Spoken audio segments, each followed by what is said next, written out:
The news from Kensington Palace has sent shockwaves around the world. Catherine, Princess of Wales, has just made an announcement about her cancer that nobody saw coming. After months of hope and optimism, the update has left millions holding their breath, fearing the worst for the beloved royal. The announcement?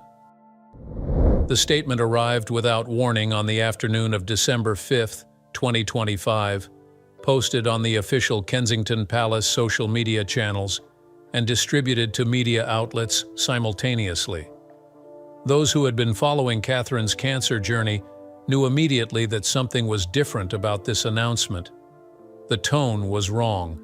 The carefully constructed optimism that had characterized her previous updates was absent, replaced by something that felt heavier, more somber, more final. The message began with Catherine thanking everyone for the continued support and good wishes she had received throughout her treatment journey. But then came the words that stopped hearts around the world. Recent medical evaluations had shown results that were not what her doctors had hoped for. The cancer, which she had been fighting with preventative chemotherapy, had not responded to treatment in the way that was expected. Further intervention would be necessary, and the path forward was now more complicated than anyone had anticipated. The statement was brief, just 3 paragraphs that said everything and nothing at once. Catherine mentioned that she remained committed to her recovery and grateful for the medical team supporting her. She asked for privacy as she and her family navigated this new phase of her treatment. But conspicuously absent were the words that people had come to associate with her previous updates. There was no mention of being cancer-free, no discussion of completing treatment successfully, no projection of when she might return to full public duties. The omissions spoke louder than anything explicitly stated. Within minutes of the announcement, social media exploded with concern and speculation. The phrase, "treatment has failed," began trending worldwide, though those exact words had not appeared in the statement. News channels interrupted regular programming to break the story. Medical experts were pulled into television studios to analyze what the vague wording might mean.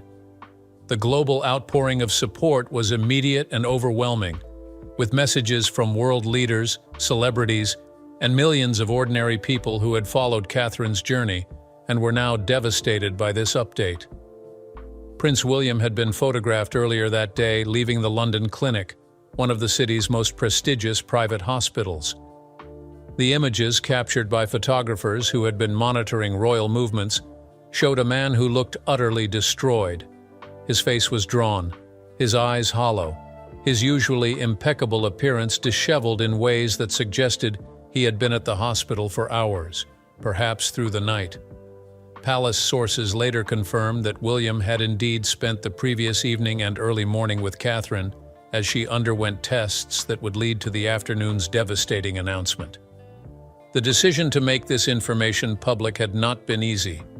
Catherine and William had spent days discussing how much to reveal, balancing the public's genuine concern and affection for the princess against their family's need for privacy during an unimaginably difficult time.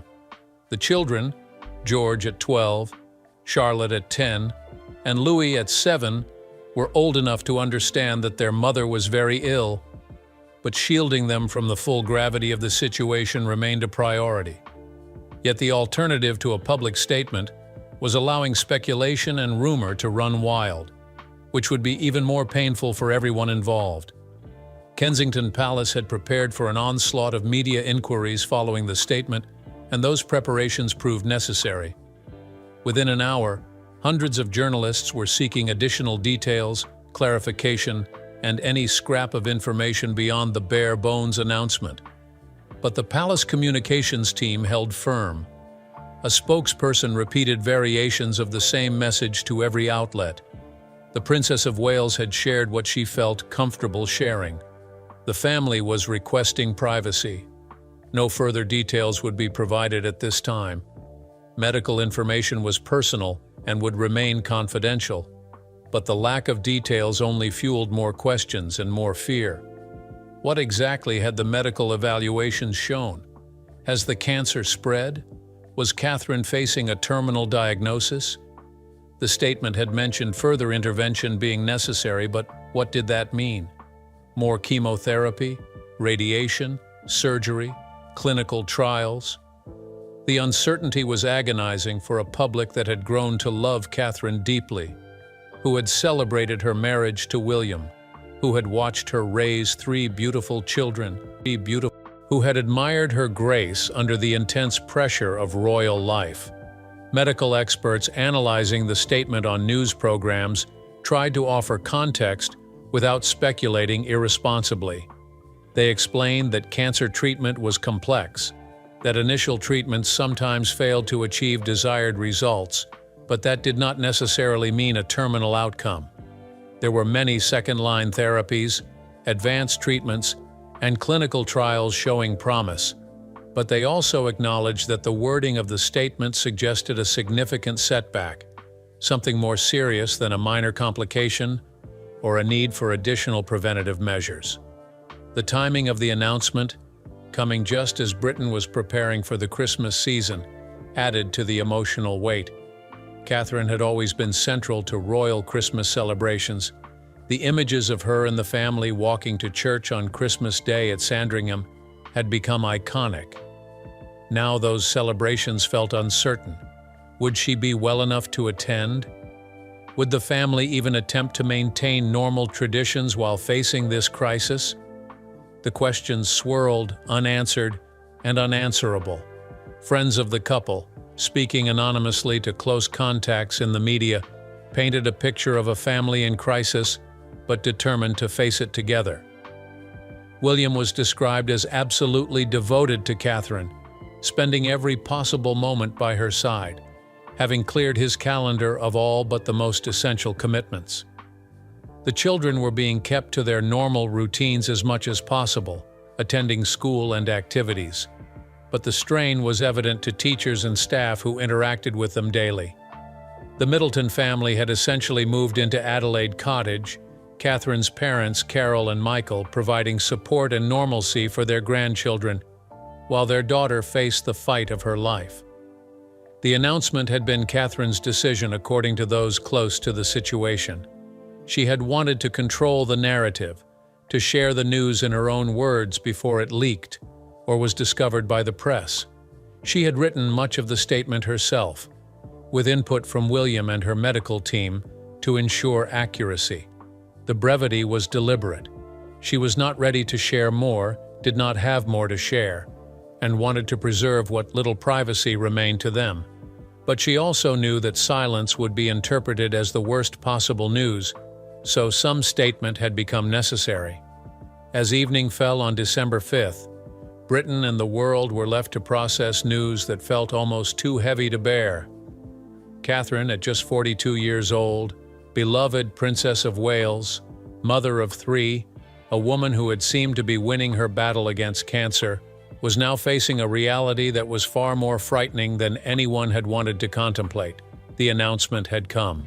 The tragic news had been delivered, and millions were left hoping, praying, that the worst fears would not be realized, that somehow, despite everything, Catherine would find a way through this darkness.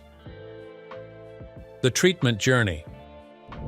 The journey had begun 9 months earlier, though the public would not learn about it until Catherine was ready to share. In January 2024, Catherine had undergone what was described as planned abdominal surgery at the London clinic.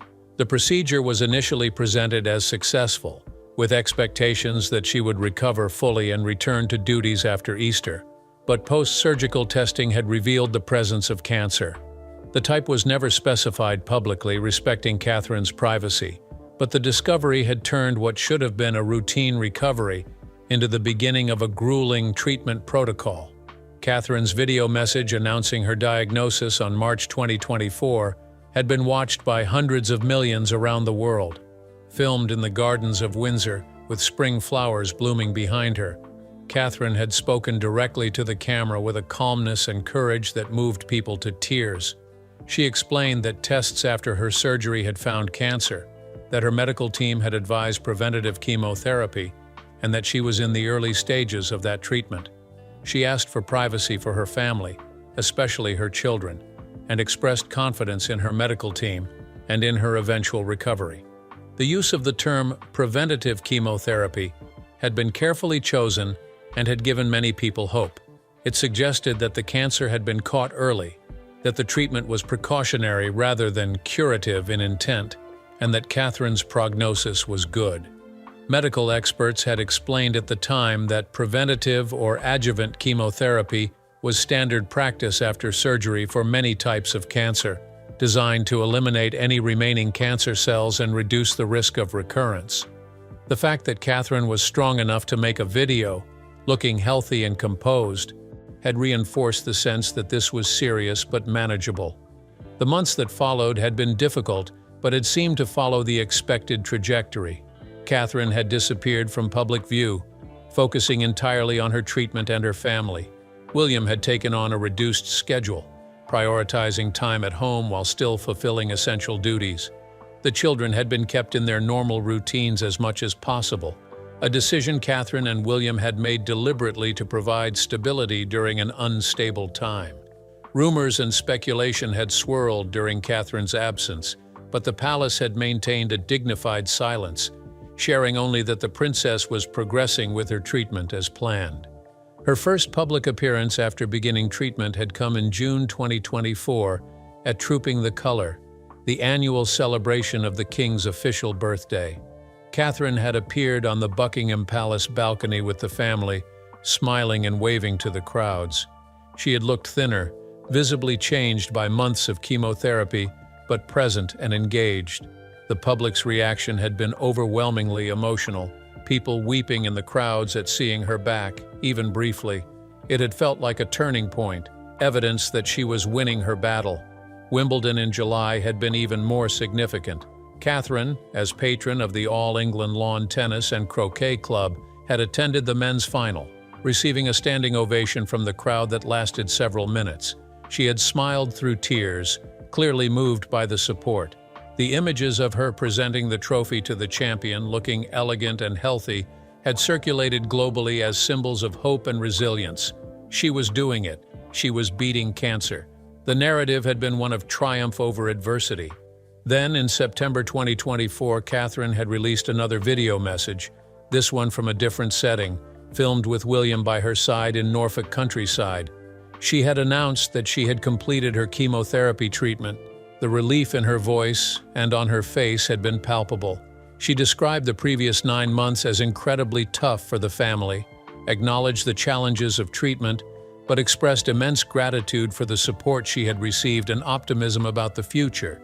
She had not declared herself cancer-free, medical professionals noted, but the completion of treatment was a major milestone and suggested that her response had been good. The autumn had seen Catherine gradually return to public duties.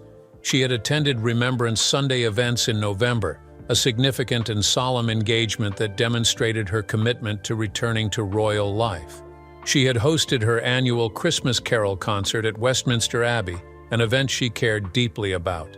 She had seemed to be rebuilding her strength and her schedule, moving towards something that looked like normalcy. The assumption, spoken and unspoken, had been that the worst was behind her. But those close to the family later acknowledged that there had been signs of concern in recent weeks, subtle things that most people had not noticed or had misinterpreted. Catherine had looked tired at some events, more than might be expected from someone recovering from treatment.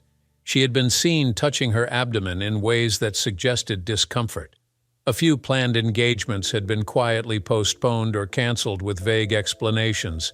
The palace had maintained that Catherine was pacing herself, returning to duties gradually, which seemed reasonable and was not cause for alarm.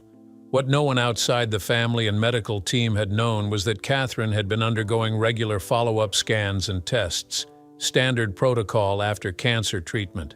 These scans were meant to monitor for any signs of recurrence, to catch problems early if they emerged. Through October and into November, the results had been acceptable. Not perfect, but within the range of what doctors expected for someone in her position. But a scan in late November had shown something that had concerned her oncology team. Additional imaging had been ordered, more detailed tests conducted, and by early December the picture had become clear and devastating. The cancer had not been eliminated by the chemotherapy. Whether it had never fully responded to treatment or whether it had recurred so quickly after treatment ended was unclear, possibly even to the medical team. But the reality was that Catherine was not in remission as everyone had hoped. She still had active cancer in her body, and the initial treatment protocol had failed to achieve its objective. This was the information that had been shared with Catherine and William in a private consultation that had shattered their world and led to the public announcement that had now shattered everyone else's. The nature of cancer is that it is unpredictable. The same treatments that work brilliantly for one patient may fail completely for another, even when the cancers appear similar. Catherine had done everything right, had followed every recommendation, had endured months of punishing treatment, and still the disease remained. The unfairness of it was staggering, a fact that the public was now grappling with alongside the family. She was young, healthy before the diagnosis, had access to the best medical care in the world, and yet here she was, facing a reality that was far more frightening than anyone had wanted to contemplate. The treatment journey that had seemed to be ending successfully was instead entering a new and more dangerous phase. What went wrong? The medical reality behind the announcement from Kensington Palace was complex and sobering. When oncologists talk about treatment failure, they are describing a situation where cancer cells have either not responded to therapy or have found ways to survive despite it. In Catherine's case, the preventative chemotherapy she had undergone was designed to eliminate any microscopic cancer cells remaining after her surgery.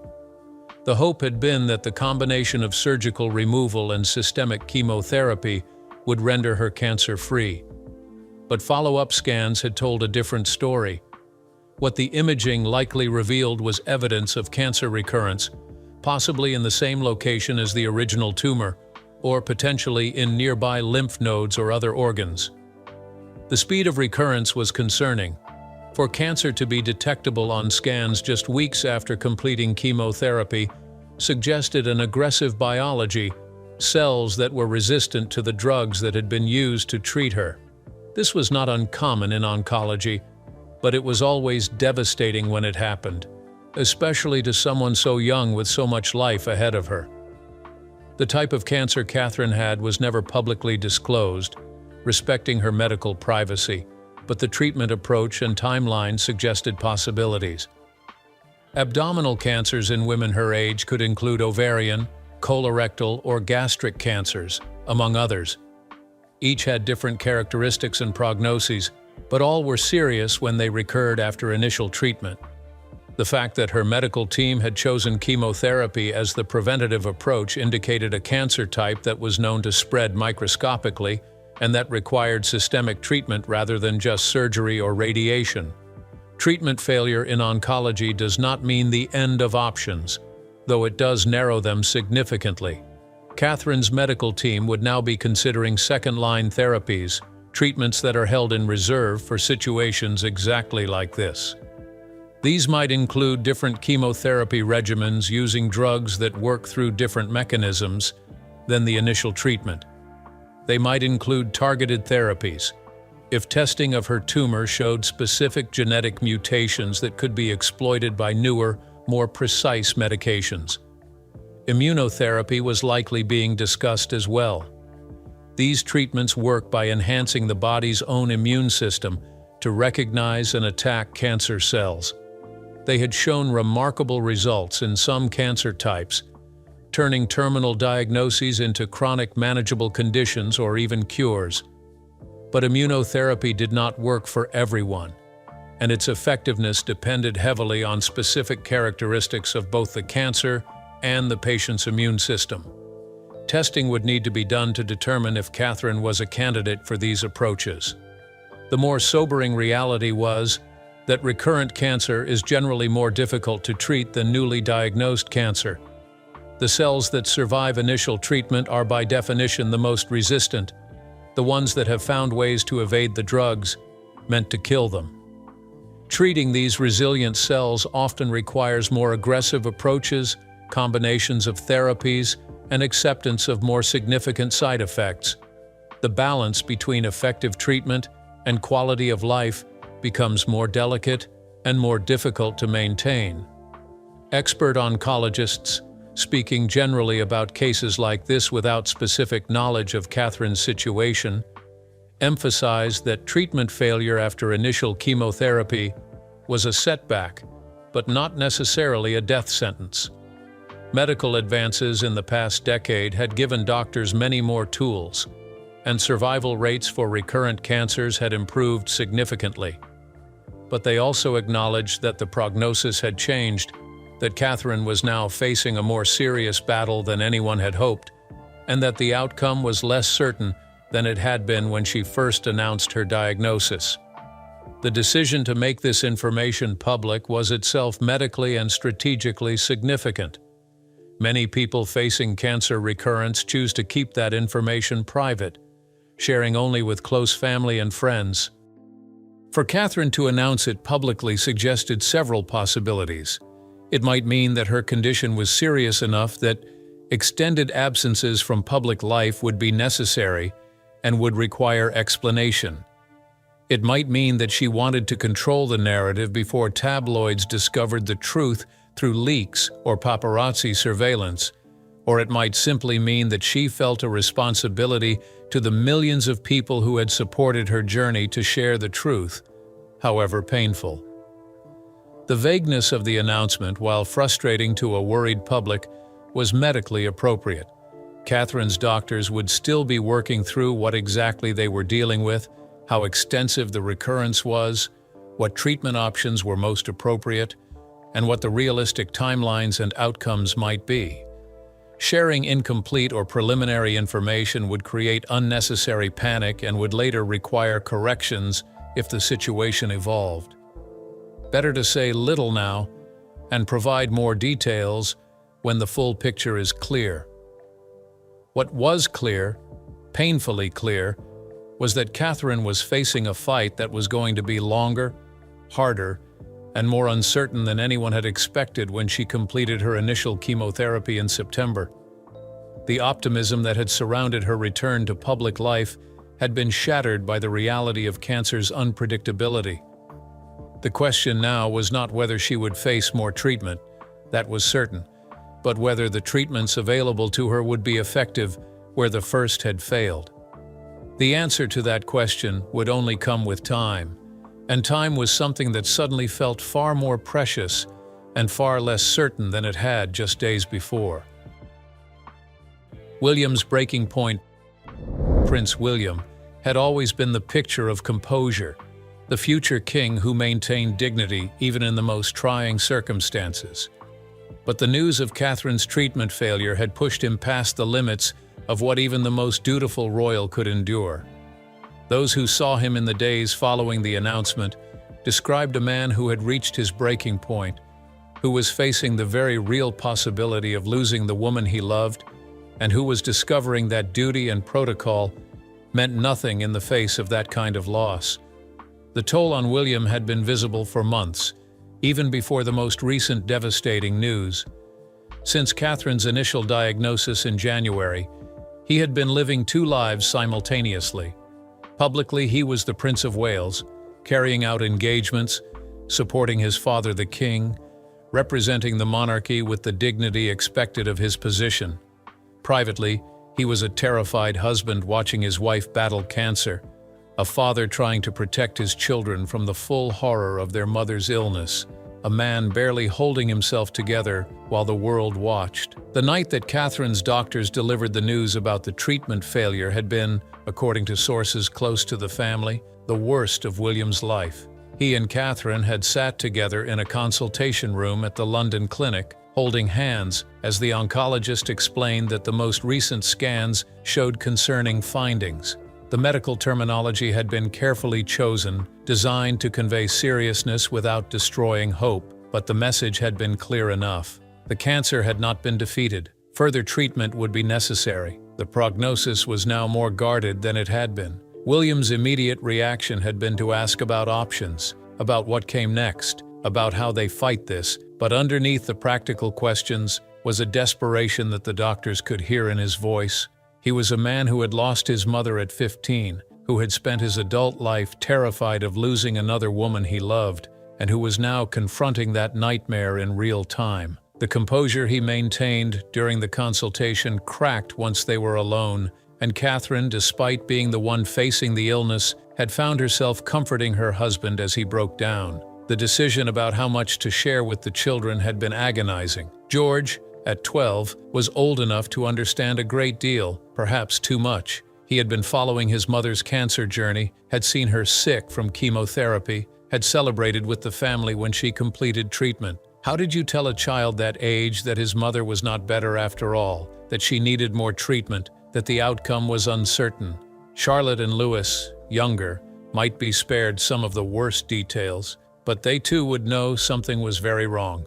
William and Catherine had decided on honesty appropriate to each child's age and ability to process difficult information.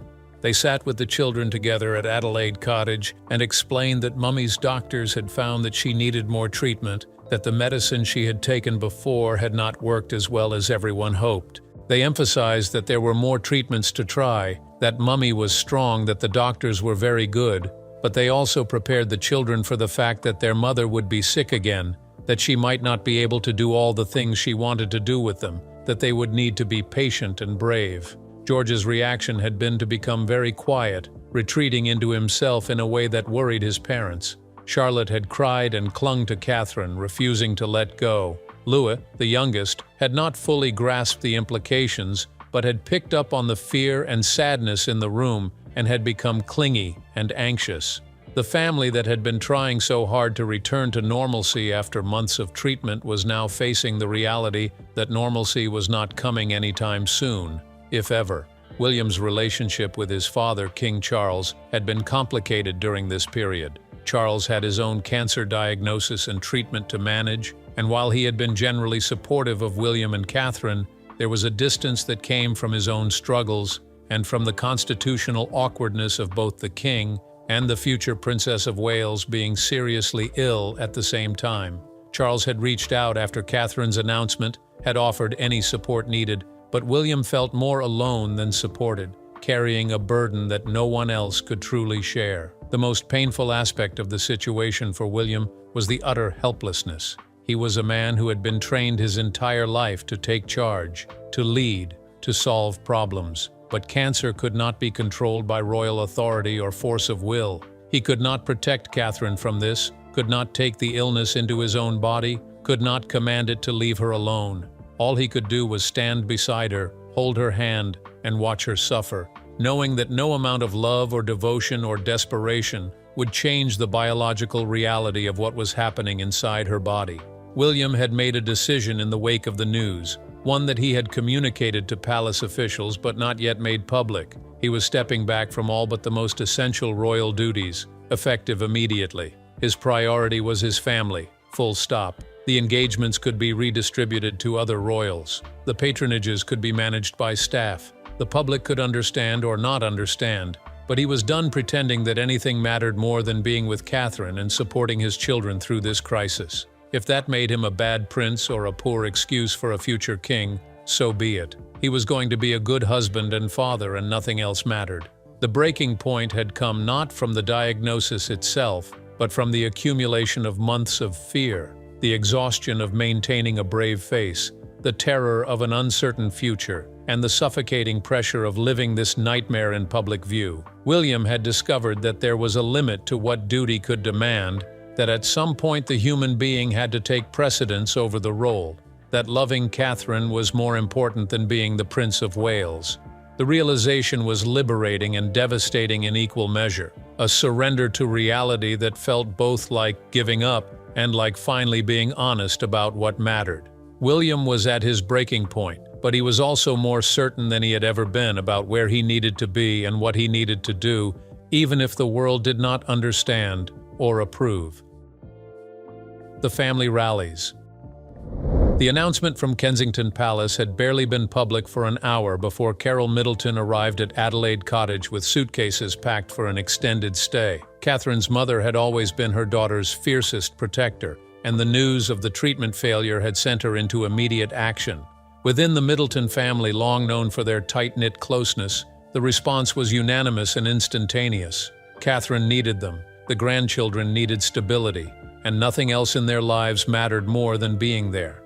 Carol had taken charge of the household in a way that gave both Catherine and William breathing room to process the devastating news. She managed the children's routines, ensured they got to school on time, helped with homework, maintained as much normalcy as possible in a situation that was anything but normal. Michael Middleton, Catherine's father, had cleared his schedule and was making daily visits, providing quiet support and being present in ways that required no words. Pippa and James, Catherine's siblings, had reorganized their lives to be available whenever needed, understanding that their sister was facing the fight of her life. The Middleton family's response stood in contrast to the more complicated dynamics on the royal side. While Carol and Michael could simply show up and help, royal protocol and public duties constrained how other family members could respond. But King Charles, despite the constitutional formality of his position and despite managing his own health issues, had made Catherine a priority. He had visited Adelaide Cottage personally, spending time with his grandchildren and speaking privately with William and Catherine about what support they needed and how he could provide it. Charles's own cancer journey gave him a unique perspective and a deep empathy for what Catherine was experiencing. He understood the terror of the diagnosis, the horror of treatment, the desperate hope for positive news, and the devastation when that news did not come. His conversations with Catherine were reported to be deeply personal, transcending the usual royal reserve, two people who had faced the same enemy, sharing the experience in ways that brought them closer than years of formal family relations had managed. The gesture that shocked everyone came from California. Prince Harry, estranged from the family for years, had reached out within hours of Catherine's announcement. The details of his communication were kept private, but palace sources confirmed that Harry had sent messages directly to William and to Catherine, expressing his concern and offering support. Whether this represented a genuine desire for reconciliation or simply human decency in the face of tragedy was unclear, but it was significant nonetheless. William's response to Harry's outreach was complicated. The wounds between the brothers were deep, years of hurt and public accusations that could not be easily set aside. But Catherine had always maintained a soft spot for Harry and had tried to be a bridge between the brothers even as that bridge crumbled. She had reportedly encouraged William to at least acknowledge Harry's messages, to not let pride prevent any possible healing, especially now when life felt so fragile and uncertain. Meghan had also sent a personal message to Catherine, one that reportedly moved the princess to tears. Whatever had happened between the two women during Meghan's brief time as a working royal, there was apparently still a connection, still an understanding that transcended the family drama. Meghan's words were described as compassionate and sincere, one mother to another, one woman who had faced immense public pressure to another, enduring an even more terrible trial. Princess Anne had responded to the news with characteristic practicality. She had immediately contacted palace officials to inform them that she would absorb any of Catherine's patronages and duties that needed covering.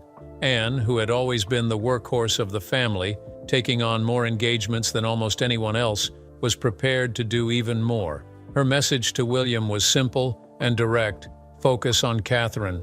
We will handle everything else. The family and the institution would survive whatever needed to be survived. Catherine getting well was all that mattered. Prince Edward and Sophie had similarly stepped up, taking on additional responsibilities and making themselves available however needed. Sophie, in particular, who had developed a warm relationship with Catherine over the years, had been in regular contact, offering the kind of support that comes from genuine friendship rather than just family obligation. She had experienced her own health scares and understood the fear that came with medical uncertainty. The public response had been overwhelming and almost entirely supportive. Vigils were being organized outside churches across Britain, with people gathering to pray for Catherine's recovery. Social media was filled with messages of support.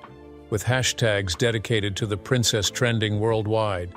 People who had followed her cancer journey, who had celebrated when she completed chemotherapy, were now rallying around her again, determined to support her through this new ordeal.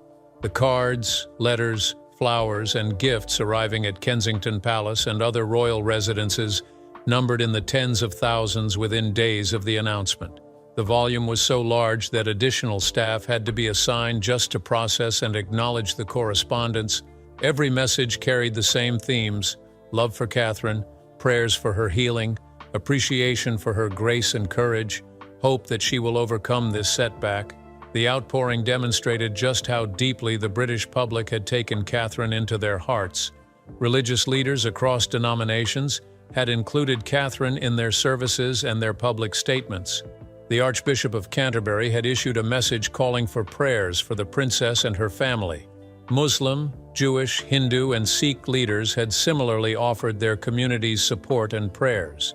Catherine's illness had transcended the usual religious and social divides, uniting people in shared concern for a woman who represented something good and hopeful in a world that often felt dark. The family rallying around Catherine was not just about practical support or public gestures. It was about love, about human connection in the face of mortality, about people who cared deeply for her coming together to ensure she did not face this battle alone. The dysfunction and drama that often characterized the royal family had been set aside, at least for now, replaced by something more fundamental. A family, imperfect and complicated, but a family nonetheless, surrounding one of their own in her darkest hour.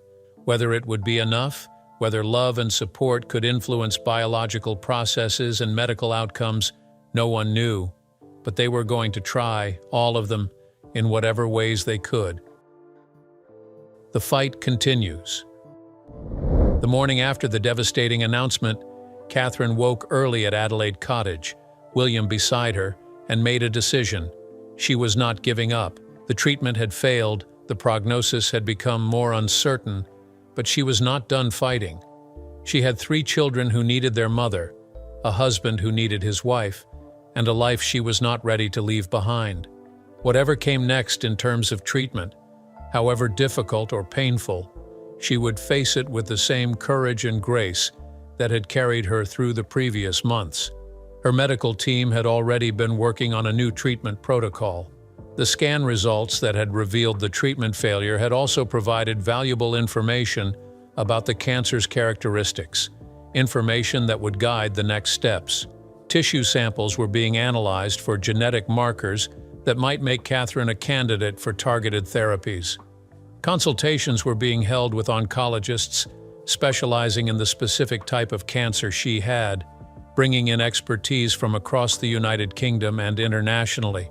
The options being discussed represented the cutting edge of cancer treatment.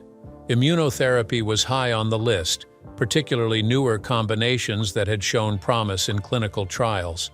These treatments worked by training the immune system to recognize cancer cells and attack them, essentially turning the body's own defenses into a weapon against the disease. The side effects could be significant, but for some patients the results had been remarkable, achieving remissions in cancers that had resisted standard chemotherapy. Targeted therapy was another avenue being explored. If testing showed that Catherine's cancer had specific genetic mutations, there were drugs designed to attack those particular vulnerabilities. These treatments tended to be more precise than traditional chemotherapy, causing less collateral damage to healthy cells while potentially being more effective against the cancer itself. The challenge was that not all cancers had targetable mutations, and testing took time that felt precious when every day brought uncertainty. The possibility of entering a clinical trial was also on the table.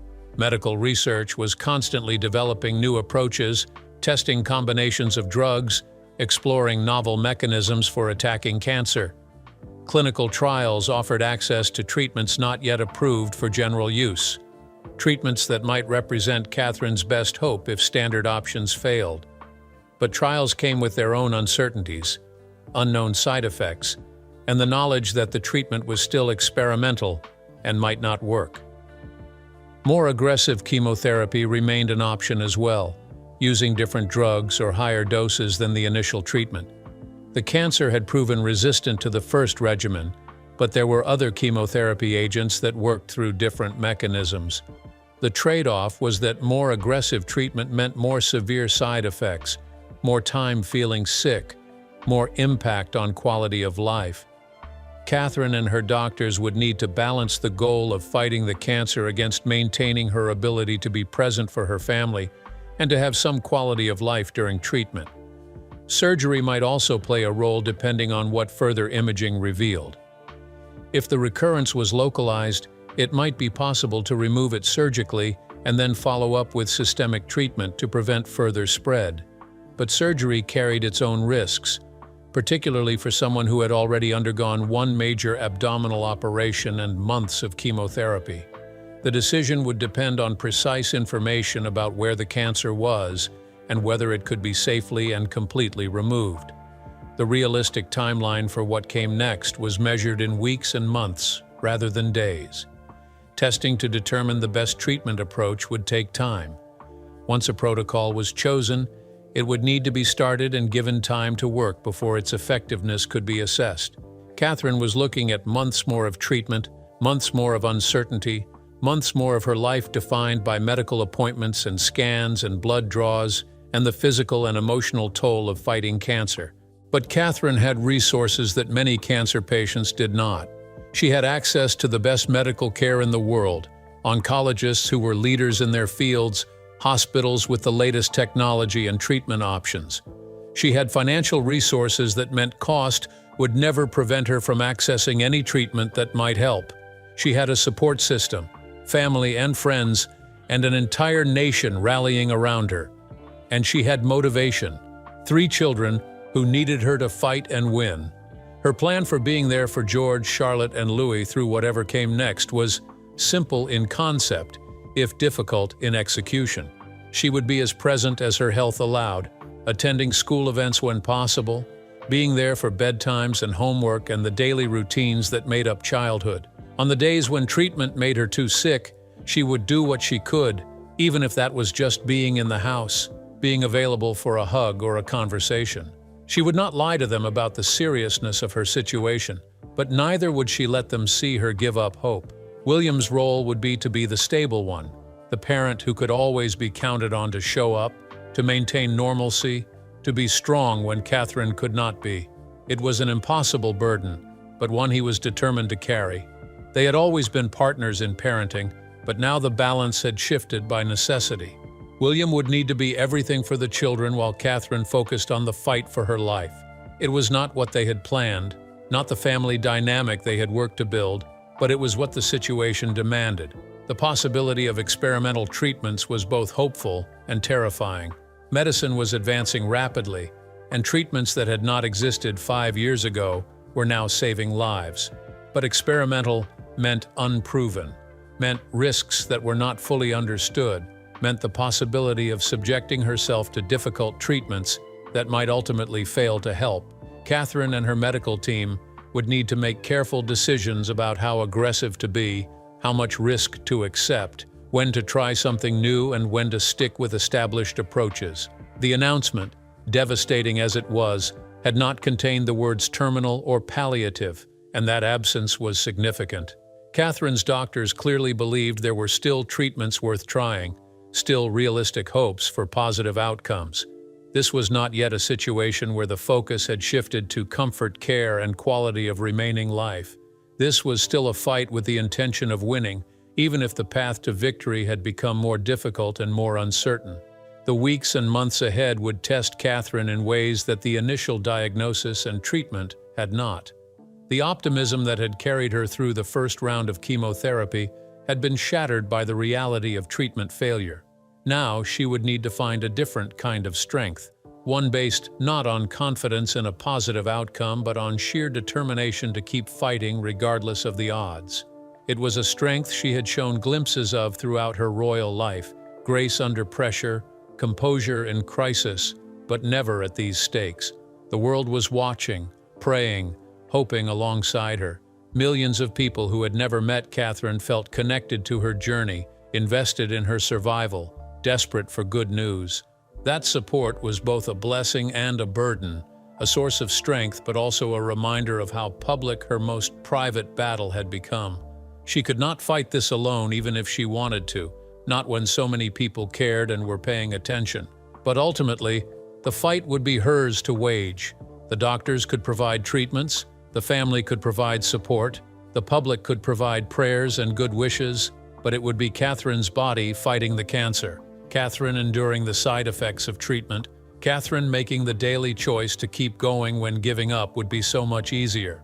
The fight continued not because the first treatment had worked, but because Catherine refused to let failure be the end. Cancer had won a battle, but the war was not over, and Catherine was not done fighting. The Princess of Wales had faced the cameras and announced devastating news with courage that inspired millions. Now, away from those cameras, in hospital rooms and consultation offices, she would continue that fight with every resource available to her. The outcome remained uncertain, the path forward unclear, but one thing was absolutely certain: Catherine would not surrender. The fight continued, and she would see it through to whatever end came, with grace, with dignity, and with the fierce determination of a woman who had too much to live for to accept defeat. Hope remained, fragile but real, and in the end, hope might be the most powerful weapon she had. The battle is far from over. The treatment failed, but Catherine's strength has not. As millions around the world hold their breath and send their prayers, the beloved Princess of Wales prepares for the fight of her life, one that will define her legacy regardless of the outcome.